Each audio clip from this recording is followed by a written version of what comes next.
이스라엘의 가나안 정착을 다루는 여호수아서는 크게 세 부분으로 나눌 수 있습니다. 첫 번째는 이 가나안 정복 전쟁이고, 두 번째는 이렇게 차지한 가나안을 이스라엘 12지파에 나누는 내용입니다.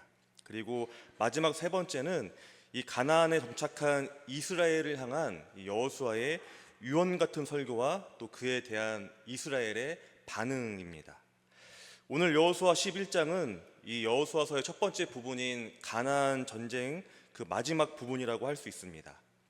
11장의 소제목을 보면은 가나안 북방을 취하다라고 적혀 있습니다. 이 제목처럼 이 가나안 북쪽만 차지하게 되면 이제 이스라엘은 가나안 전체를 정복하게 되는 것입니다.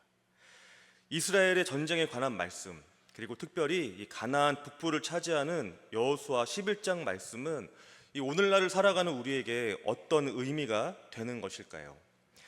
11장은 가나안 북부 지역의 강력한 연합군과의 전투를 다루고 있습니다.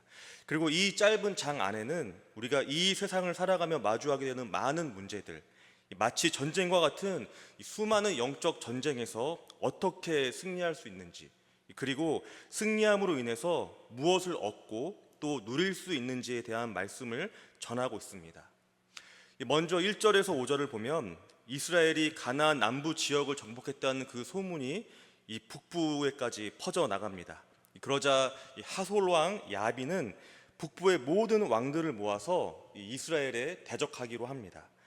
그들의 위용과 기세가 얼마나 대단한지 5절에서는 군인은 바닷가의 모래와 같이 많고 또 말과 병거 또한 셀 수 없이 많다라고 합니다. 이를 마주한 이스라엘은 어땠을까요? 이제 이 북부만 차지하면 가나안 전체를 정복할 수가 있습니다. 그런데 이 그동안 상대한 적들과 비교도 할 수 없을 만큼 수많은 그리고 강력한 군대가 그들 앞에 마주하고 있습니다. 아마 이 두려움과 절망이 가득하지 않았을까요? 그런데 이러한 두려움과 절망은 이스라엘에게만 있는 것이 아닙니다. 우리도 그렇습니다. 때때로 감당하기 어려운 문제들을 마주하게 됩니다. 건강 문제, 경제적인 문제, 자녀 문제나 관계의 갈등과 같은, 그리고 미래에 관한 불확실함과 같은 많은 문제들, 무거운 문제들이 우리를 짓누르고 있다는 것이죠.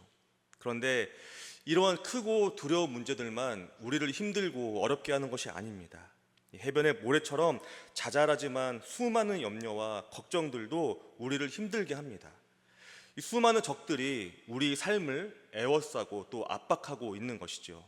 그리고 진짜 문제는 이러한 적들을 내 힘과 능력으로 도저히 해결할 수 없을 것 같은 그 마음에서 옵니다. 절망과 낙심은 바로 이럴 때 내 힘과 능력으로 아무것도 해결할 수 없을 것 같은 그런 상황에서 찾아오는 것이죠. 그럴 때 이런 문제들을 어떻게 해결하시는지요? 회피하시나요? 아니면 모른 척하면서 애써 외면하지는 않으시는지요? 아니면 내 힘으로 끝까지 맞서십니까? 주위에 도움을 청하지는 않으시는지요? 이 세상은 그렇게 할지 모릅니다. 그러나 그리스도인은 그리스도인다운 방식으로 문제를 해결할 필요가 있습니다. 아니, 문제를 해결해야만 합니다. 강한 적 앞에서 하나님은 여호수아에게 이렇게 말씀하십니다. 6절입니다.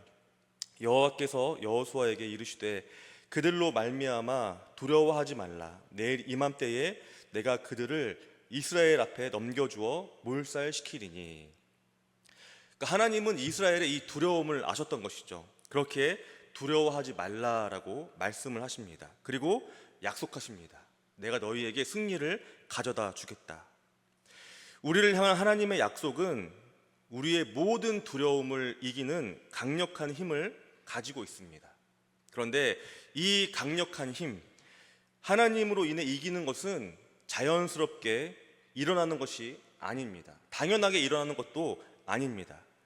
이스라엘에게도 마찬가지였습니다. 그들이 아무것도 하지 않았는데 하나님이 그들에게 승리를 가져다 주시지 않으셨습니다. 하나님은 승리를 약속하시면서 동시에 이해하기 어려운 명령을 하십니다. 6절 후반부입니다. 너는 그들의 말 뒷발에 힘줄을 끊고 그들의 병거를 불사르라. 이 명령이 이해할 수 없는 것이 두 가지가 있습니다. 첫 번째는 이 명령은 전쟁에서 승리한 후에 명령하신 것이 아니라는 것입니다.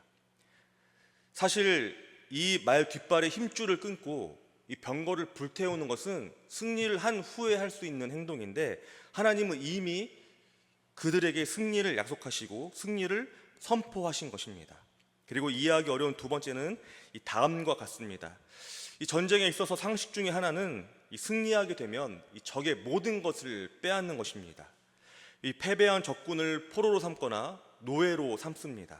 그리고 무기나 말과 같은 이 병기들을 가져다가 군대를 더 강하게 만드는 것이 상식입니다.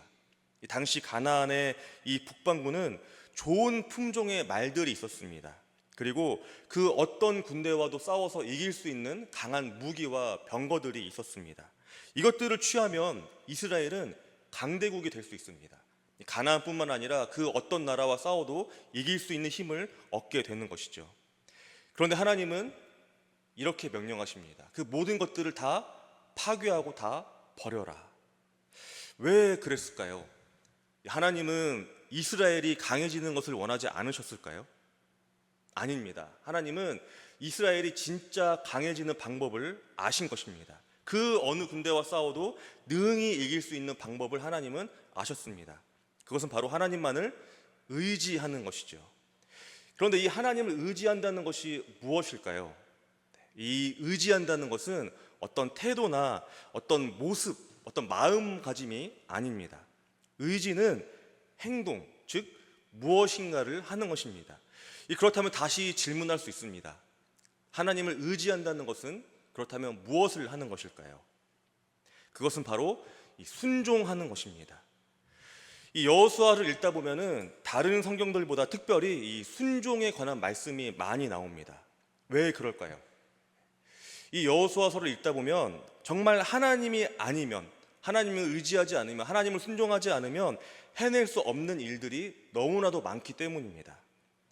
이스라엘이 가나안에 도착한 것, 하나님 아니면 할 수 없습니다.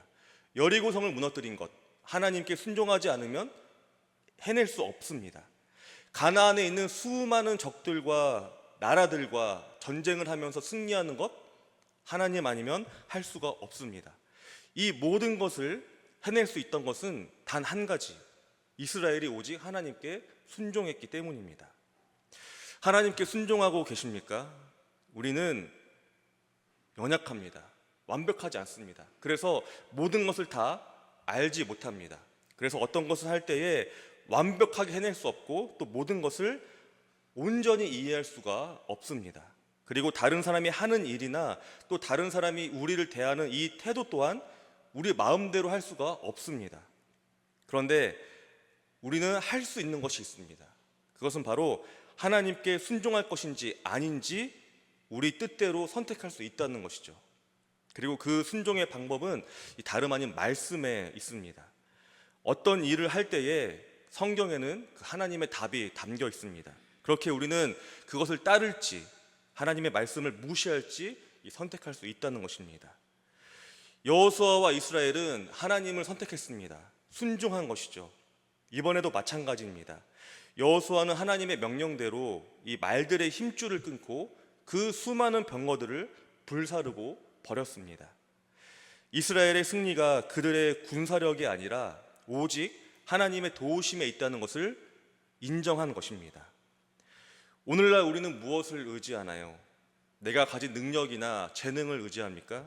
아니면 경험, 돈, 어느 것에 우리는 의지하고 또 순종하는지요? 하나님은 우리에게 요구하십니다. 하나님을 신뢰하고 또 하나님을 의지하라고, 순종하라고 요구하십니다. 그리고 바로 그 순간 하나님은 우리의 삶을 이끄시고 우리 삶에 또 승리를 선포하실 것입니다.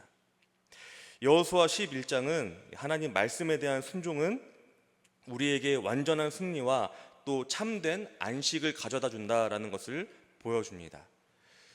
우리 삶에도 싸워야 하는 많은 영적 전투들이 있습니다. 죄악과의 싸움, 또 세상의 유혹과의 싸움, 절망과 낙심, 낙담, 우울과 열등과 같은 그 많은 그 형태의 싸움이 우리를 기다리고 있습니다.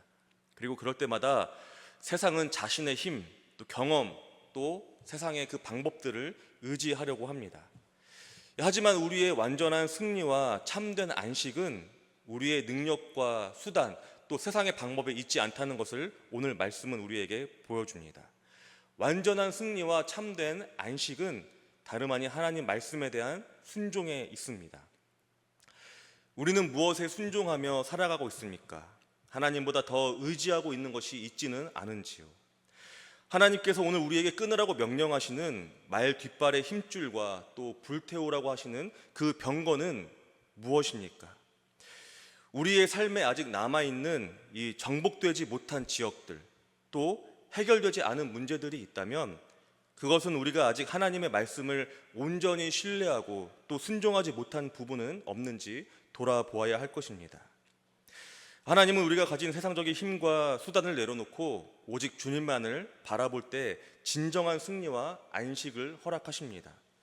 주님께서 주시는 말씀에 온전히 순종함으로 이스라엘 백성이 이 가나안 땅에서 전쟁을 끝내고 또 안식을 누렸던 것처럼 오늘 우리의 삶의 모든 영역에서 하나님을 순종함으로 인해 주님이 주시는 그 참된 평안과 또 자유를 온전히 누리는 우리 모두가 되기를 소망합니다.